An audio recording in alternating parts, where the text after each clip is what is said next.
In my formative years, my bond with my mother was unbreakable.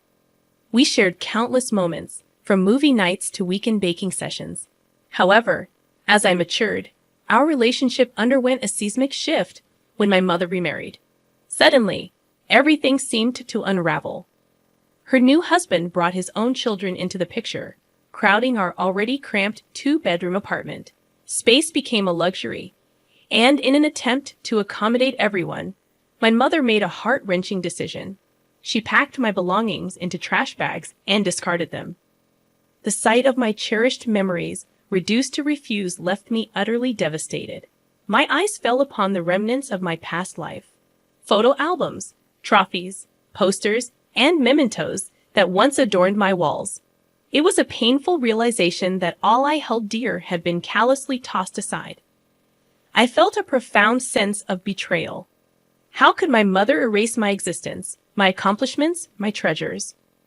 Fueled by a mix of anger and desperation, I confronted her, demanding an explanation for her cruel actions. In a fit of rage, I hurled hurtful words at her, questioning her choices and priorities. Regret washed over me, but at that moment, my anguish drowned out reason. In the aftermath of our heated confrontation, I was consumed by a whirlwind of emotions. The house that had once been my sanctuary now felt hostile and unwelcoming. Determined not to surrender my rightful place, I retrieved my discarded belongings from the trash. With unwavering resolve, I reclaimed my space in the apartment, refusing to be displaced by my mother's new family. As I defiantly carried my belongings back into the apartment, I saw shock and disbelief etched on my mother's face. She tried to protest, insisting that I couldn't simply reclaim what was lost. Yet, I remained resolute. That house held the echoes of my entire life, and I wouldn't allow my mother's new family to strip me of my home. Upon returning to my room, I fervently unpacked my belongings, determined to restore the order and familiarity that had been ruthlessly disrupted. My mother, standing in the doorway, pleaded with me to stop, but my anger overshadowed any empathy I might have felt.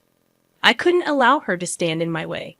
When she attempted to enter my sanctuary, I forcibly pushed her out and slammed the door shut, a gesture of defiance that startled even me. It was an unprecedented hostility directed at my own mother, but I felt she had abandoned me, choosing her new family over the bond we once shared. After that incident, communication between us became strained, laced with bitterness. I knew my actions had wounded her, but I couldn't summon the compassion to care. The house crackled with tension, aggravated by my stepfather's constant disparaging remarks about my presence in the house. I grew increasingly agitated, feeling my patience wear thin by the day. The breaking point arrived when my stepfather audaciously claimed my room for his children. I was incredulous. This man had already stripped away everything I held dear, and now he sought to take my last refuge. I confronted him, vehemently asserting that he couldn't barge in and seize my space. He dismissed my protests, citing my mother's agreement to his plan, and I seethed at the thought of my mother betraying me once more. Our confrontation escalated into a heated exchange of insults. I lashed out, labeling him a nobody who couldn't provide for his family without taking from others. In response, he accused me of being a selfish brat unable to accept change. In the end, I found myself defeated, my mother siding with him, urging me to compromise and make sacrifices for the sake of the family. But I couldn't shake the feeling that I had already sacrificed too much. Fueled by anger and desperation, I threatened my mother and stepfather, vowing to teach them a lesson. Their shocked expressions didn't deter me.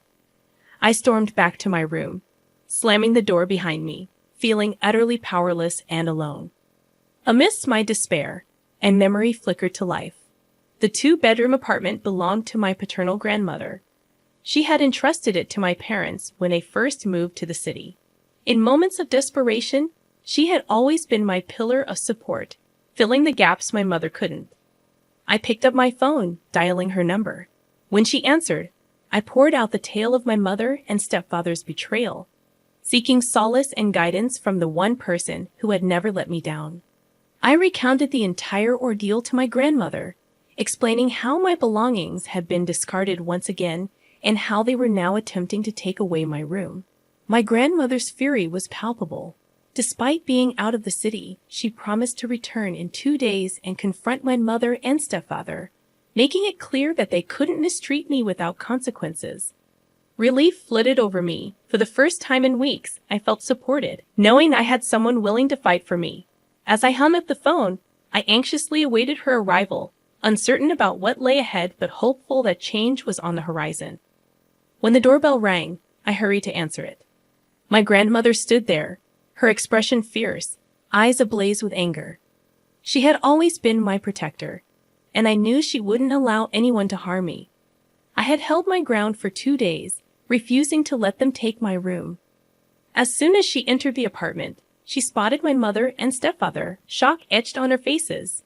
Without warning, she slapped my mother hard, a sudden and shocking display of violence. My mother stumbled back, clutching her cheek.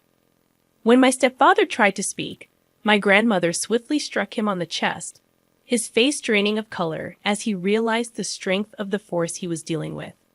My grandmother scanned the small apartment, taking in every detail. She then turned to my mother and stepfather, announcing that she was the owner of the apartment and that I was her granddaughter. Fear gripped them as they comprehended the gravity of the situation.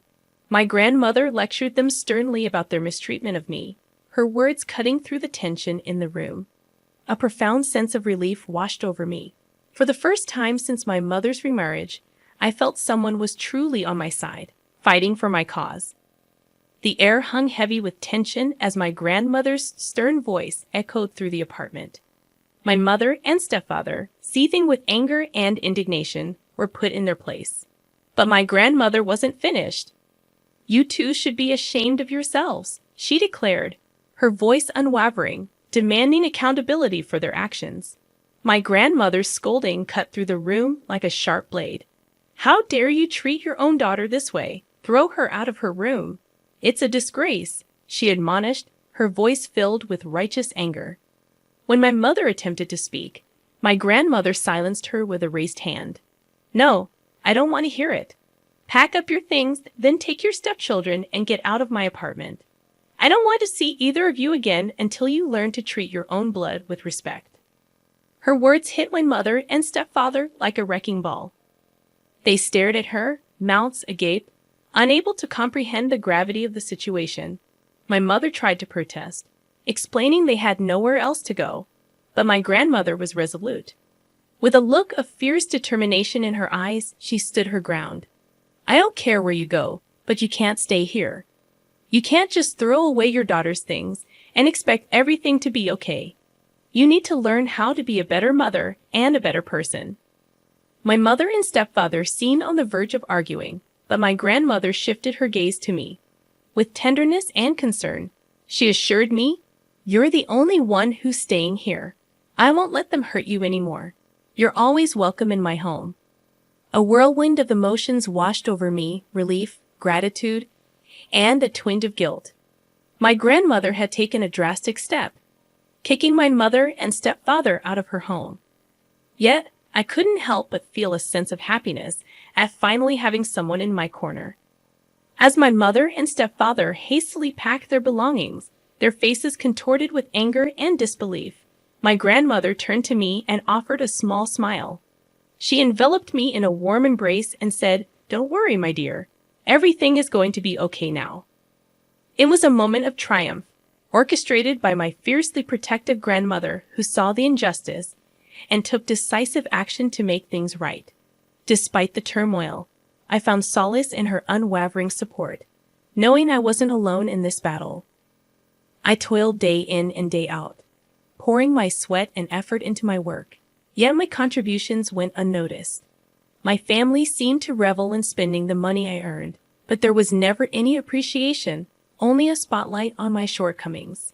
My sister, for reasons I could never fathom, was consistently jealous of me. She was indolent, uninterested in work, and conveniently blamed me for her own misdeeds. My parents, in turn, readily believed her accusations, scolding me without hesitation. Life was far from fair in our household. Each time an incident occurred, my parents would remind me that I was older, expected to be more mature and responsible. while she was allowed to get away with her behavior, creating a toxic atmosphere. This had become the norm in my life, a scenario perhaps not uncommon, but what followed was truly extraordinary. One day, a heated argument erupted between my sister and me when she took my favorite dress without permission and ruined it. She displayed no remorse, dismissing it as a trivial item. However, that dress held sentimental value. It was the first thing I had ever purchased for myself, with my hard-earned money. When I asserted that I wasn't her caretaker, she retorted that the family would always love her more, and she'd never have to work a day in her life. I didn't grasp the full meaning of her words until a few weeks later, when she stood before me, proudly announcing her teenage pregnancy. The family's reaction to this life-altering news was strikingly different from their response to my minor mistakes. It was glaringly evident that, regardless of her actions, they would unconditionally support her. Although they displayed momentary displeasure, they'd eventually embraced the idea, assuming it was my duty to not only take care of my sister, but also her unborn child. When I inquired about the baby's father, she evaded the question. On further pressing, she burst into tears, silencing any further inquiries. The burden of responsibility fell squarely on my shoulders, while my own needs and well-being were utterly disregarded by the very people who were supposed to care for me. I attempted to reason with them, but it became abundantly clear that my words fell on deaf ears. The breaking point came when my sister openly admitted, right in front of me, that she intentionally got pregnant to make my life a living nightmare. All the emotions I had suppressed surged to the surface, yet arguing with them seemed as futile as arguing with the wind. So I kept my peace for approximately 2 months, fervently seeking a job that would whisk me away from this suffocating environment. To my delight, it happened. I secured a job 800 miles away with excellent pay. However, the moment I shared the news of my move, my family's reaction was far from supportive. They expressed their anger, bombarding me with unnecessary questions about my responsibility and the baby's future. I couldn't comprehend why I, the sibling, was being held accountable for my sister's choices. While I was more than willing to assist them financially, their expectations had crossed a line. I couldn't sacrifice my entire life to be the sole caregiver for my sister's child. Despite my family's relentless efforts to sway my decision, from initial sweetness to outright yelling, I stood my ground. They resorted to emotional manipulation and gaslighting, trying to make me question my own judgment. I couldn't help but wonder if this was truly my fault, despite the fact that I had always gone above and beyond to help my family without expecting anything in return. Thank you for the supportive comments. Your encouragement means a lot. To those questioning why my teenage sister would intentionally get pregnant, expecting me to shoulder the entire responsibility, I'm just as puzzled. The most ironic part is that the father of the child was still in the picture, yet nobody expected him to step up. He was there, having lunch with my family, laughing and socializing. My family had this bizarre notion that my sister and her boyfriend were too young to handle such a significant responsibility, leaving me to foot the financial burden. I couldn't fathom why I should be responsible for their choices. They were perfectly capable of finding jobs and devising a plan to support their child if they chose to keep it. Why should I sacrifice my life for this mess? I have no clue about this guy's parents or what my sister is really up to. All I know is they're doing everything in their power to demotivate me, hoping I'll just give in and stay here. Hello, I'm updating after a whole 45 days, which I know is super late, but I have so much to share. I would have updated yesterday, but I faced some tech issues. You're talking to the new tech person from my family company. Just kidding. That wasn't a great first impression, but I'm proud of myself for landing this position. Speaking of the devil, my sister is apparently in her second trimester, indicating that she was pregnant long before she announced it, and intentionally so. My family was furious when they heard I was moving and tried everything possible to stop me, even attempting to create a scene at the airport. The audacity. They're acting like I'm some neglectful mother leaving her newborn behind, while the real mother, my sister, is being treated like a typical teenager who found herself in a difficult situation. Every time I think the drama is over, more keeps coming. My family is unhinged. I can't believe how unbothered they are about this situation, behaving as if my choice to work 800 miles away is just a rebellious phase. Adding to the chaos, my mom called me yesterday, suggesting I should adopt the baby once it's born and pose as the mother so my sister can restart her education without judgment for being a teen mom. It seems like everything my family does is for her. Just when I thought they couldn't do worse, they proved me wrong. I was so fed up that I told my mom straight away that I might not even want to come back, let alone adopt the kid. I've been clear that I won't take responsibility for my sister or her child, something I've repeated for a long time. Of course, my mom dismissed everything. Today, a friend called me, asking about my supposed pregnancy, a rumor spread by my family. I decided to put an end to this once and for all. I made an announcement on my social media page, exposing them completely. Yes, my family thinks I went overboard, but I simply don't care anymore. Am I the villain for this? I think not. I believe all of you are entitled to your opinion, but the way you wrote it, it's clear you'd never help your sister anyway. It's unfortunate that she's also problematic. But I can't blame just one person. I don't know how much patience God gives you all. If this situation is causing you so much trouble, cut them off. You can choose the middle ground. Your family has always treated you wrongly, so I'd say it's well-deserved. Why would you take care of the baby anyway? It's insane. Thank you, everyone, for tuning in to today's stories. Remember, if you have a story to share, you can email us using the address in the description. If you'd like to be featured, please let us know, and we'll pin your comment at the top. Also, don't forget to like and subscribe. It really helps the channel. We'll see you in the next one.